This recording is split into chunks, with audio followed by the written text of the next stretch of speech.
Hey everyone, I have no idea how to process all of this, and I know it's a lot to take in. It's been 2 months since D-Day, and my wife and I decided to try and fix our marriage. Here's some background. We've been married for more than 10 years and have a 4-year-old child who has a disability. Throughout our marriage, we've had good times and bad times. In 2016, things got really hectic for both of us due to work and school, and we ended up separating for 4 months. I wasn't the easiest husband to deal with in the early years, but I worked on my issues and was always open to counseling. I actively participated and took responsibility for my actions, and the therapists also held me accountable. Whenever problems arose, I was committed to making things better. In early March, I found out about her cheating when a text message popped up on her phone from the person she was having an affair with. The message said, "I love you back." The word back means that my wife told him she loved him, so you can imagine how my evening went as I was hanging out with friends, trying to figure out what that could possibly mean. I decided to look up the guy and found out that he was one of her co-workers who worked under her. When I got home in the early morning, I prepared myself to check her phone, and unfortunately, what I found was not good. There were text messages expressing love and strong feelings for each other. They both admitted that they were struggling hard to resist their feelings. Now, let's go back to February 2022. My wife approached me during the beginning of my workday, which happened to be my work-from-home day, and told me she had something important to discuss. I agreed to listen, and then she suddenly revealed that she was considering getting a divorce. This completely caught me off guard, but I listened for the next 2 hours while I was supposed to be working from home, as she went into detail about a list of 5 things that she absolutely wouldn't compromise on and 15 other points that were extremely important to her, which she wanted me to work on. It was really hard to accept everything that was happening, but I tried to handle it with grace, even though I was completely caught off guard by the talk of divorce. After that meeting, I spent the next year or so working on that list like it was the most important thing in my life, because it was. So you can imagine how shocked I was in early March 2023 when I came across the text from the person my spouse was having an affair with, a person I didn't even know about until then. What I've learned since then is that my wife had already given up on our marriage when she gave me that list. She didn't explicitly say it at the time, but now, talking to her, it's clear that was the case, and she never told me. So I received this list, but she never followed up on it. Instead, she only complained to me about one item on the list that I hadn't completed. It all makes sense now after discovering the affair, which she actually started in the same month she began talking about wanting a divorce. She started confiding in her colleagues at work, including her bosses, co-workers, and those who worked under her, about our struggling relationship and the possibility of divorce. According to my therapist, she was seeking support for a divorce, and then she unexpectedly found someone who not only supported the idea of divorce, but also became involved in an affair with her subordinate. It's worth mentioning that my wife primarily works from home because of COVID restrictions. She wasn't physically spending 40, 50 hours a week with this guy. They mainly communicated through Zoom, but they didn't meet in person until July 2022 when they went on a lunch date. That seems to be the moment when my wife started realizing her feelings for the guy. They were already discussing and complaining about their respective partners, pointing out perceived flaws in our relationships. They started asking each other questions about their own relationships too. Soon enough, they began sharing personal secrets that their real partners were unaware of. Then, in August 2022, when their company required them to be physically present at the workplace 1 day a week, my wife claims they became inseparable. They would take breaks together, have lunch together, walk to their cars together, and even ended up with cubicles right next to each other. In early February, my wife made it official and quit her job, supposedly because she wanted to focus on our family. That's what she told me. Interestingly enough, that same day, she confessed her love to her subordinate, and he reciprocated the feelings. For the following 5 weeks, they were deeply involved in texting, calling, emailing each other, and even went on at least one date. I'm not entirely sure if I caught it before it became physical. but there's a chance I did. I have text messages and emails that suggest it didn't necessarily go physical, but some of the details are so unbelievable that it's hard to believe it didn't. According to my wife, he was actively searching for a new apartment and was ready to leave his girlfriend of 7 years. Who does that unless they've already made some serious commitments with someone else? On the day I confronted my wife, let's call it D-Day, it was early morning. I had gathered enough evidence, including taking photos and emailing them to myself from her phone. She initially tried to lie about it, but once I informed her that I had documented her conversations, she shifted to blaming me. It was definitely an interesting time, but I managed to handle it calmly, acknowledged her challenges, and kept moving forward. She claimed that she couldn't cut off contact with the guy because they were collaborating on a creative project together, a book. Somehow, I found the presence of mind to suggest that she should at least go no contact until we could meet our marriage therapist, who could then decide the rules for communication. Surprisingly, she agreed to it. I also made it clear that she had to end things with the guy the following day and gave her the chance to call him herself. On what I'll call D-Day, I confronted my wife early in the morning. I gathered enough evidence, like taking photos and emailing them to myself from her phone. At first she tried to lie about it, but when I mentioned that I had documented her messages, she quickly shifted to blaming me. Good times. But you know what? I didn't let it bring me down. I took it in stride, acknowledged the challenges she was facing, and just kept moving forward. She claimed that she couldn't cut off contact with the guy because they were working together on a creative project, specifically a book. I somehow managed the wherewithal to ask her if she could temporarily stop contacting him until we had a chance to meet with our marriage therapist. I figured it would be best to let the therapist decide how we should handle communication. Surprisingly, she agreed to it. I also made it clear that she had to end things with the guy by the next day, and I even gave her the opportunity to make the call herself. I really wish I had been present during that phone call because I later found out that a lot of unnecessary stuff was discussed at that time. It turns out she spent the following 2 weeks trying to navigate having both her husband and affair partner at the same time. That's when I stumbled upon the contents of the book they were working on together. It was a novel they were co-authoring, and it revolved around a woman who was involved in a love affair with a younger man. The affair partner was 28, while my wife is 43. As if that wasn't enough, in the story, the husband of the main character passed. There are even emails where she explicitly says that the husband in the book is based on me alone. It became clear to me that this was her way of playing out her messed up affair fantasies and getting rid of me through fiction. That's when I completely lost it. I decided to do some research on the guy and ended up finding his girlfriend. I reached out to her through an app and she responded by thanking me for informing her. She had no idea about any of what was going on and wanted to know more. I also discussed the situation with my therapist, and despite it being a major mistake, I felt like I should be open with my wife about what I was doing. It's tough when you want to share things with your spouse, but in reality, she turned out to be a cheating, lying, promise-breaking, and betraying person. The woman I contacted turned out to be incredibly kind-hearted, and she was devastated by her partner's infidelity. My wife was furious that I had found her and reached out.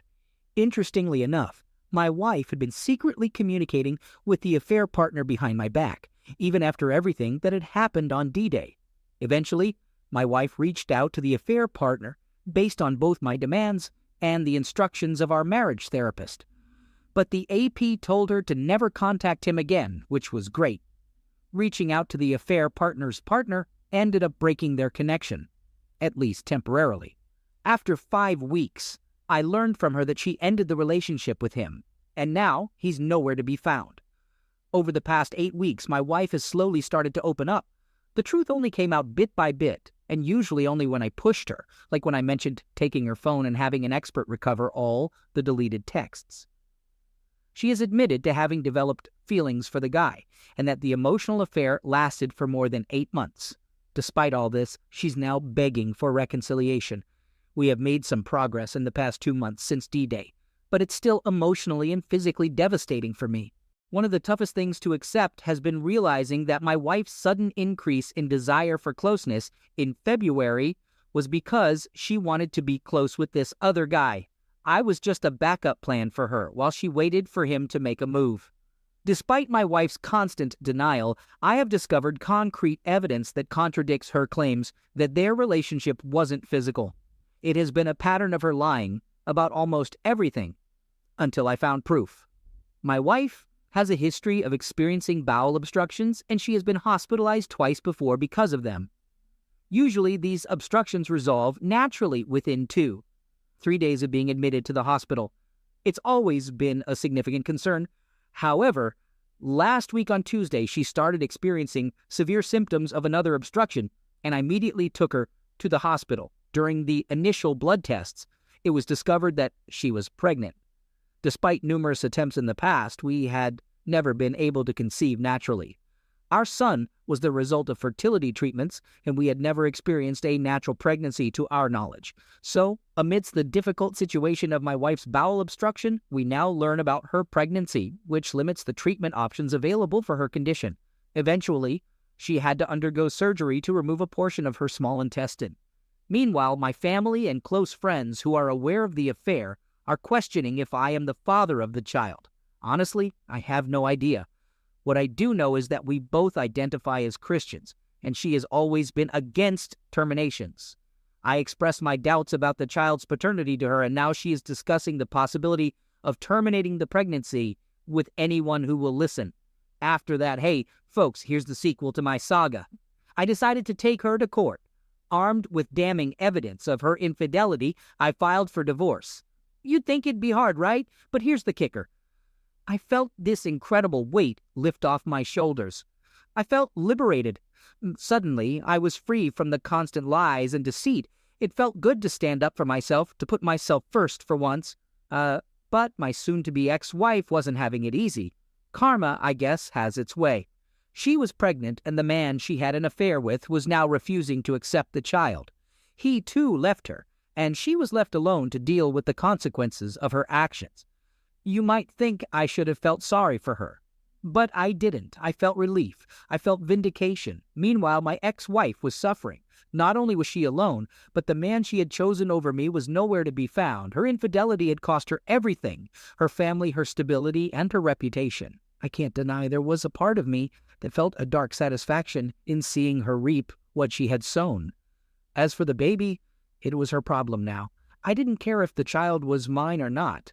I had made my decision, and I was sticking to it. There was no room for doubts or regrets. I had given her my all, and she had thrown it away for a fling. There was no turning back now. As days turned into weeks, then months, I began to feel something I hadn't felt in a long time. Happiness. Genuine, true happiness. My heart felt lighter, my mind was clear, and for the first time in a long time, I was looking forward to the future. Sure, there were moments of weakness, moments of doubt, moments when I missed the woman I thought I had married, moments when I wished things could have turned out differently. But those moments were fleeting. They came and went, and I was left stronger, wiser, and more resolved. Looking back, I don't regret my decision. I'm in a better place now, emotionally and mentally, and the best part, I have no resentment, no bitterness, just a sense of relief, of closure. I'm done with the past, and I'm ready for the future. My future. And you know what? It looks pretty damn good.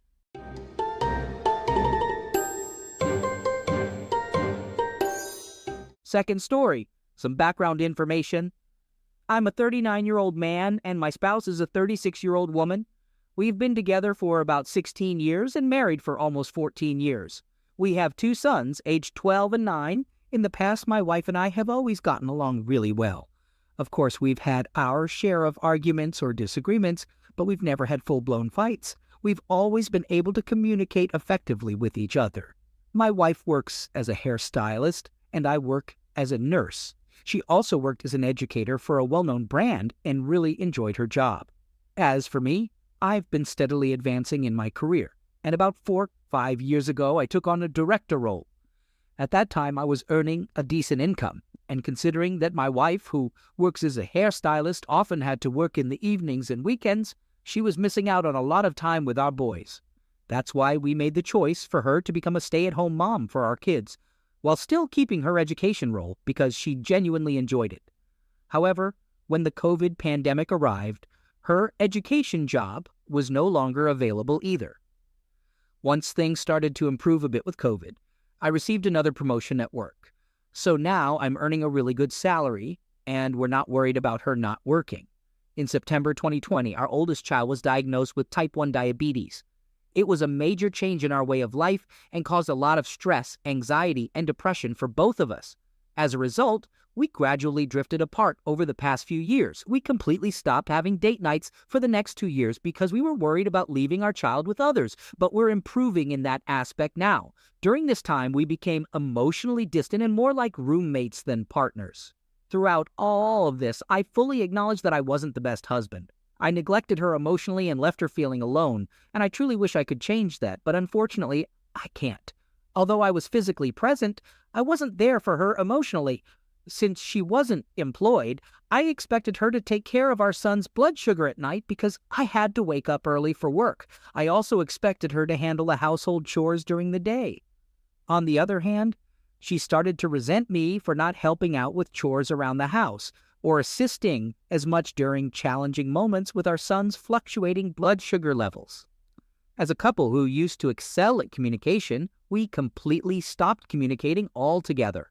We would exchange quick high fives at the door due to our busy work schedules and the hectic sports schedules of our boys. We no longer made time for each other.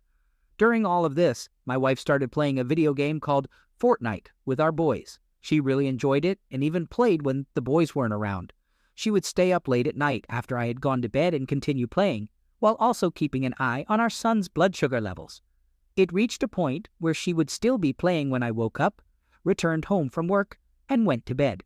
Through this game, she formed an online group of friends. Over the past 6 months, this group of around 5 to 6 people would consistently play together. This is where the act of cheating began. She developed a close friendship with a particular guy. I didn't find out about this until later, but she regularly chatted with him on Instagram. She even sent him a gift through the mail. Then she came up with a massive lie to visit him.